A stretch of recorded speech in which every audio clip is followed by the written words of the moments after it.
9.13 থেকে কমে মার্চে সার্বিক মূল্যস্ফীতি 8.71% নামায় জনজীবনে যে স্বস্তির বার্তা দিয়েছিল বাংলাদেশ পরিসংখ্যান ব্যুরো বিবিএস, পরের মাস এপ্রিলেই উড়ে গিয়ে মূল্যস্ফীতি 9.04% ঠেকিয়ে জানান দিল দৈনন্দিন ব্যয় বৃদ্ধির চাপ পড়েছে মধ্যবিত্ত সহ সাধারণ মানুষের কাঁধে। বুধবার প্রকাশিত বিবিএস মাসিক প্রতিবেদনে দেখা যাচ্ছে খাদ্য মূল্যস্ফীতি খানিকটা বেড়ে 8.24% থেকে 8.39% উঠলেও বড় ব্যবধানে বেড়েছে খাদ্য বহির্ভূত খাতের ব্যয়। 9.09% থেকে বেড়ে এ খাতের মূল্যস্ফীতি ঠেকেছে 9.57%, যা গেল সেপ্টেম্বরের পর সর্বোচ্চ।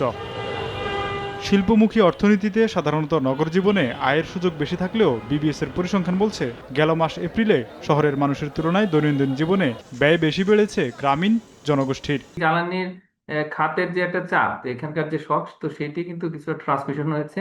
তো যতটুকু হয়েছে সেটিও কিন্তু সাধারণ মানুষের জন্য কিন্তু অনেক বেশি। বিশেষ করে আমাদের যারা দরিদ্র জনগোষ্ঠী, শ্রমজীবী, সীমিত আয়ের মানুষ, তো তাদের জন্য আসলে এমনিতেই মূল্যস্ফীতি অনেক উচ্চ ছিল এবং তাদের জীবন কিন্তু অনেকটাই অসহনীয় অবস্থায় আছে এই মুহূর্তে। তো এটার পাশাপাশি যে এই যে অতিরিক্ত মূল্যস্ফীতি, সেটার চাপ বহন করা কিন্তু এই সীমিত আয়ের দরিদ্র আয়ের মানুষের জন্য কিন্তু অনেকটাই কঠিন।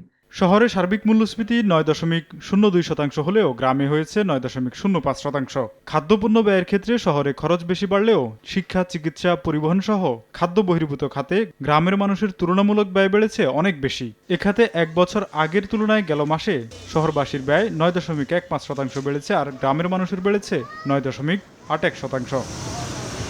এমন ব্যয় বৃদ্ধির চাপের মধ্যেও অবশ্য আয় বৃদ্ধির খবরও দিয়েছে বিবিএস। সামান্য হলেও কৃষি, শিল্প ও সেবা, এই তিন খাতেই বেড়েছে মানুষের আয়।